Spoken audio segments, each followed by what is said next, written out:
Hey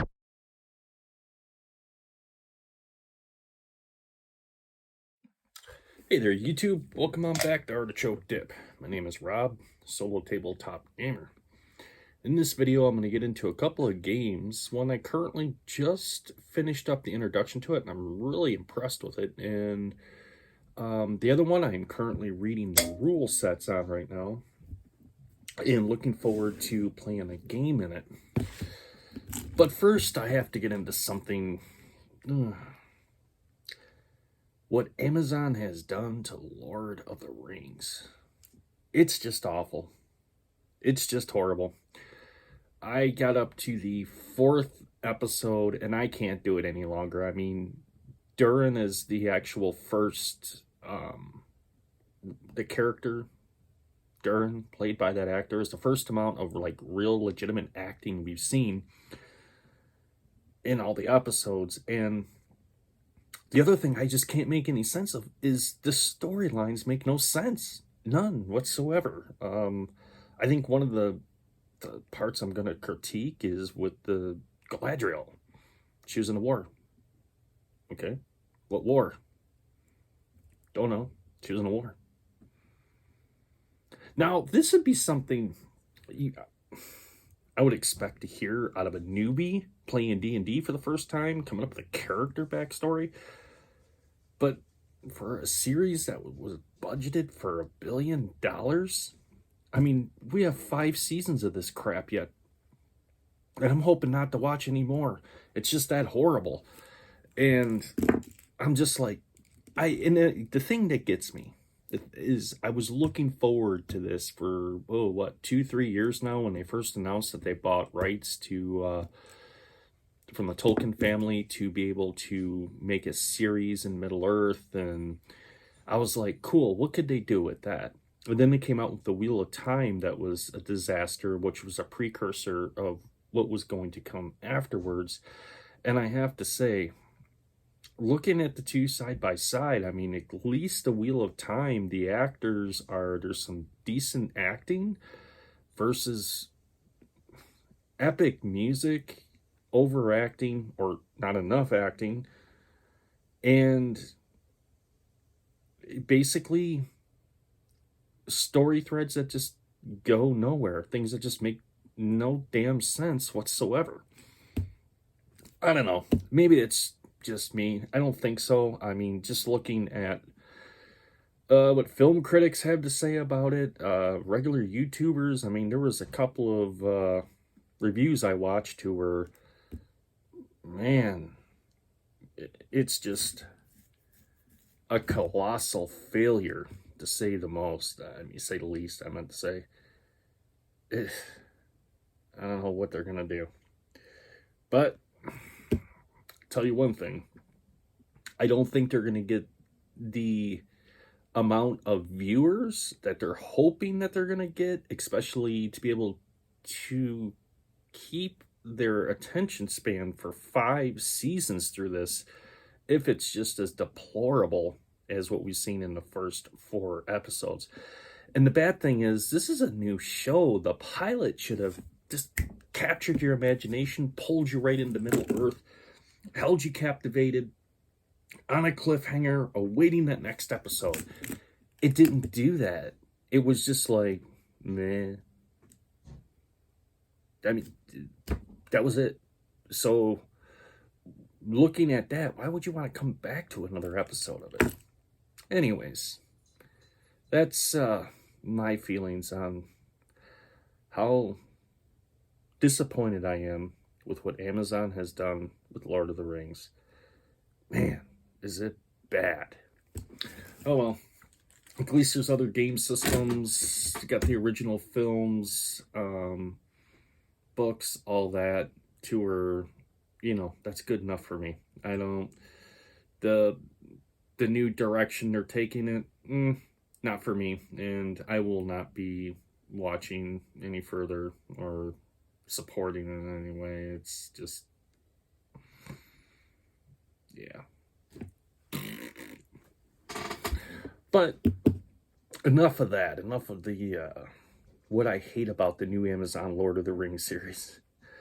what I want to get into and talk about was a couple of games that I am currently now. I play a lot of RPG games, a lot of board games. I'm surrounded by games. I'm constantly spanning myself across a couple of different game systems. And as soon as one completes, or I more or less just have had enough of it and I want to move on to something else, I'll break out another game system and get into that and, do the rotation that way. But one I haven't played for a while, and it was a table hog, and it took a bit to get it figured out, especially playing solitaire. But once I did, it was an okay game, but I always had a complaint because it was a table hog. It was just everywhere. And I thought they could have done better with the rules. And they did. And this game felt as if it was released, like, out of sequence. And game I'm talking about is Gloomhaven. Particularly this one, Jaws of the Lion. Now, literally about 10 minutes ago, I had just finished up the 5th scenario into this, going into the 6th, where you fully unlock your characters. I liked this game system. I liked how they presented it. Each scenario, you're playing through the game, you're learning the mechanics, but slowly you pick up more, and then you expand what you can do a little bit more each scenario as you go along until you get to the last scenario where your characters are fully unlocked and customization is totally up to you and what you want to do with it, along with a whole bunch of brand new scenarios. I wish Gloomhaven would have done this and released this first and then released the large box set as a follow-up, I think. Now, with that being said, what I'm getting ready to say is I think it would have attracted a lot more players to it.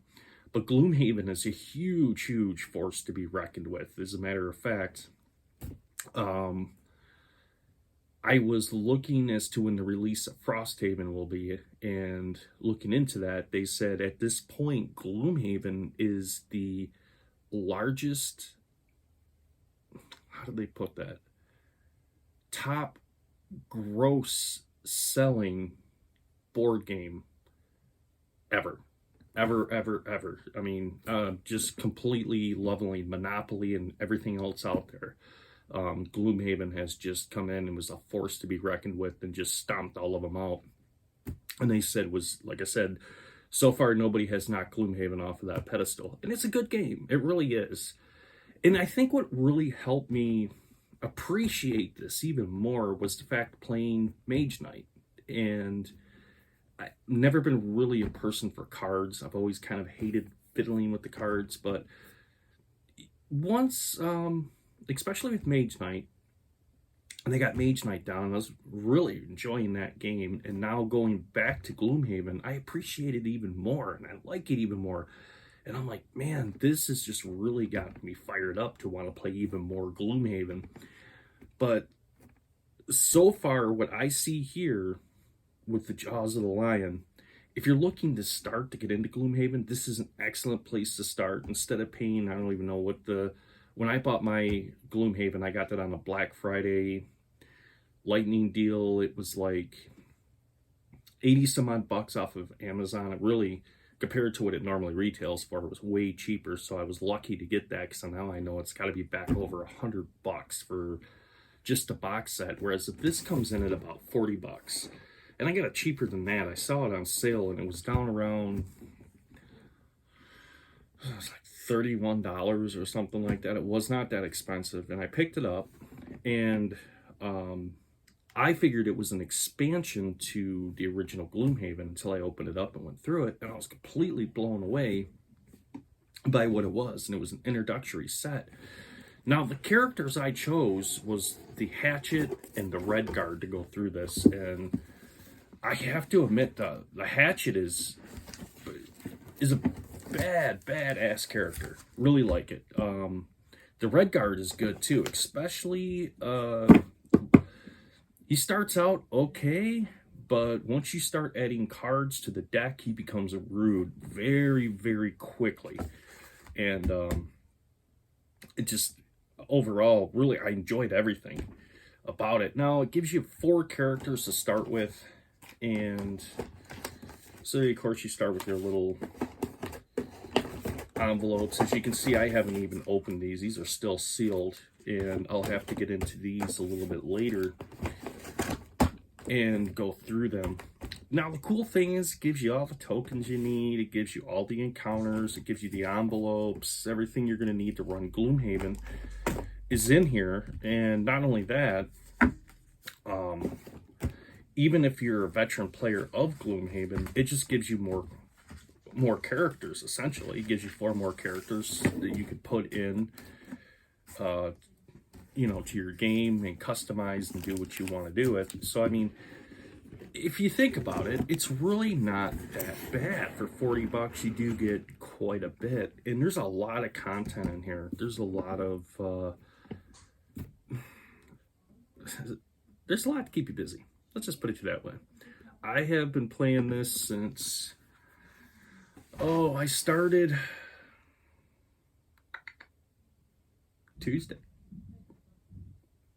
Wednesday. I started Wednesday of last week, and after work playing and setting it up when I come home, I'd do the next scenario. And I had finished up today, Sunday, so Wednesday, Thursday, Friday, Saturday, 4 days. Took me about 4 days to get through the 5 scenarios, because the first scenario was pretty simple. It's the introduction, easy, and then you go over into the next scenario where we're going to step things up a little bit. And that's what's cool about it. That's what I like about it, particularly you slowly learn the progression of how, because there's a lot of moving parts in this game. There's a lot of tokens, there's a lot of setup, there's terrain setup, there's standees, there's a lot that goes into it. And the nice thing is the nice slow progression, how they do it. It gives you time to kind of figure out, okay, I could put this over here on the table, that over here, I can arrange this and do that and that and that. And it's just, I found by the time I got to the end of the episode, I was far more well organized than I was with the original set, to where my entire table was just covered with stacks of cards, and I had tokens over here and this over here and that and that, and it just, so it really helped me with Gloomhaven go, okay, I can see mistakes I made. And to be fair, at that time when I got Gloomhaven, I knew it was an excellent price for it, and I'd never find it for that price again, which is why I grabbed it. But not only that, my mind wasn't in that type of gaming at that point, utilizing cards versus dice, where I still wanted to throw a lot of dice around. And I still do love dice mechanic over cards any day of the week, but like I said, Mage Knight really helped me appreciate this so much more. And I can't say enough about it. And this has been out for a while. I mean, you can find this just about anywhere. And realistically, 40 bucks for what you get in here, that's a steal, actually. There's a whole lot of gaming time in here. Now, the downside to it, you're limited to 4 characters. You know, and if you look at it that way, basically, you're paying 10 bucks a character. Okay, fair enough. Whereas at Gloomhaven, you're going to have way more character options. You're going to have more encounters. Of course, you're going to have more scenarios. But what if you invest the money in that large board game and you get it and find out you don't like it? Whereas of this, it's far cheaper. And if you do get into it and you're like, man, I really, really, really like this. Not only do you already know the game, you've already gone through the scenarios, you can import your characters from this set to the Gloomhaven set. So you can already have characters that are pretty well-rounded and ready to go right to work. So it's another little thing to think about when it comes to Gloomhaven, especially with Jaws of the Lion. And I have to say, I really, really do like Gloomhaven now. I really do. After playing this and the way it was set up and the way they did it, this is well written, well laid out. Everything about it was just superb, in my opinion. And yes, I am looking forward to more Gloomhaven.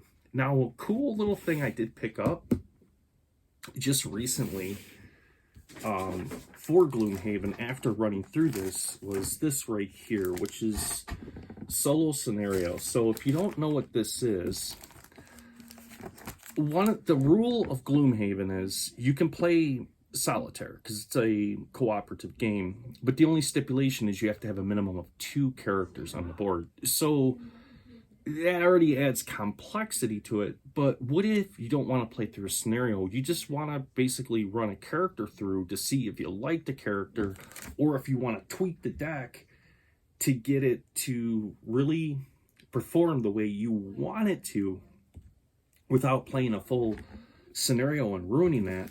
That's what this does. Solo Scenarios is meant to play one character, solitaire. And of course, it does come with cards. I have not opened them up yet and gone through them. But what it is, utilizing the original Gloomhaven set, as you go through there, it gives you a basic scenario, which tile, how to set it up, everything like that, like you would find in Gloomhaven. And then you run your character through it. You can run a solitaire character through it. And the nice thing is, like I said, it can really help you not only learn how to play that character, because that is one thing I have to admit about Gloomhaven, is each card that you utilize, if you've never played Gloomhaven, crash course on that. Your hand size is your life points, essentially. So each character starts out with 10 cards. Now, going throughout the game, you can choose to block an attack with a discarded card, but if you do, it's lost for the rest of the game. And your hand of cards begins to get smaller and smaller, where you're running out of options. Kind of similar to what we see in Mage Knight, but with Mage Knight, you're actually picking up wound marker cards that you're stuffing into your hand that are unplayable, and they stay there. Same thing, your available options are drying up quickly. So, not only do you have to look at cards at that aspect, not only does it represent your life, you can use them to block, but each card has so much information packed into it, from basic movement, basic attack, to what they can really do and unlock, and infusing certain elements that you can bind to the attack to even get more bonuses to it and or experience. And it's cool because you're not limited. You have a lot of options. Even as a solitaire player, it's a cool game. I sat down. Now, after 5 sessions of Gloomhaven, I'm probably going to take a break for it for a few days, and then I'm going to go back to it. And I'm probably going to finish up the scenarios out of here, just considering I already started with Jaws of the Lion, to see how far I can push my characters. And then if I get bored with it, I'm going to jump over to the original Gloomhaven set and start a whole new campaign in that one and start playing through and going through that. The other thing I have to admit, I did also really enjoy about this game was for the fact that I liked how the symbolism in here, using the symbols, because that was one of my complaints about the original game, was they had so many symbols you had to memorize. And after you played it for a while, you remembered what was what, and it would get easier as you went along, but it was just the learning curve of everything. It was for the fact that they made it everything very accessible in alphabetical order as you went through, with the glossary that they put in here. It's awesome. You go through and it covers all of the questions that you need to know. Clean, concise, quick, straight to the point, which I love. And I can't, like I said, this thing is just superbly written, setting up. And this is one of the better games, I'm going to say newer games I brought into my library that really, really has captivated my imagination and kept me very entertained for the length of time that it has. And I'm pretty impressed, I have to admit. It's a solid game. It's a solid game. I'll give that to you. And as far as Gloomhaven goes, after running through this and just seeing the way that, I should say, they would probably recommend teaching new players to it, And for me, going through it and playing it solitaire, learning the rules, and then taking a break away from Gloomhaven for as long as I did, coming back to it, this is a great introductory set because it really helped. It gave me a different perspective, we'll say. That, along with Mage Knight. And, man, it's awesome. So if you're a Gloomhaven player out there, you like Gloomhaven, and if you have not heard of this yet, Solo Scenarios, I really urge you to check it out. Now, you can find it on Amazon. I didn't get this from Amazon. Amazon wanted so much money, it was just ridiculous. They're actually just, if you ask me, taking advantage of people. I actually went to Silifor, which is Sealy. Let me see if I'm pronouncing that correct. Celiofair. Right there. You can see it in the camera. You can go straight to their site online. That's where I bought this. And it was only, this is $10. So, and Amazon was asking, I think it was upwards about $30, $35 for that. And I just had to pay shipping on it. So I looked at that, and to qualify for the free, I didn't get free shipping, but I figured since I'm already paying for shipping, which is the Forgotten Circles, which is, I have not gotten into this yet, so I'm not going to give any more information other than the only thing I have done with this is I broke the shrink wrap and just looked at the contents inside today. That was it. And, but I was like, heck, if I'm ordering that for $11, I'm already paying $11 shipping. I just added this on, and it was only $20. And this is another one. Amazon wanted the same for this, but it was like $45, and I got it straight from them for $20. So little food for thought if you're in the market for anything Gloomhaven. You might want to avoid eBay, Amazon on this one, and just go straight to their site. Yeah, you got to pay shipping, but you're going to be saving a lot of money and going that route than you are to just basically throw your money away. Okay, Gloomhaven. Like Gloomhaven. Really like Gloomhaven. Gloomhaven's a good one. And that's another one that's going to be put into my circulation that I love. But something else has come out. And I had heard about this through a video I was watching. And they had made a reference to this. And I never heard of it. And I looked it up. And I was really impressed how cheap it really was. Because it was only like $12 for the game. And I've been reading through the rules, and I'm like, wow, this is really cool. And that is 5 parsecs from home. And this is the 3rd edition that they went into it. Now, this is not a role-playing game. What this is an immersive, solitaire, miniature war game. But here is the cool thing. So, character creation is straightforward. Basically, you're not even making a character. You can look at it as a character, but really it's the stats that represent your mini for the board. You have terrain that you have to set up for your battle map, stuff like that.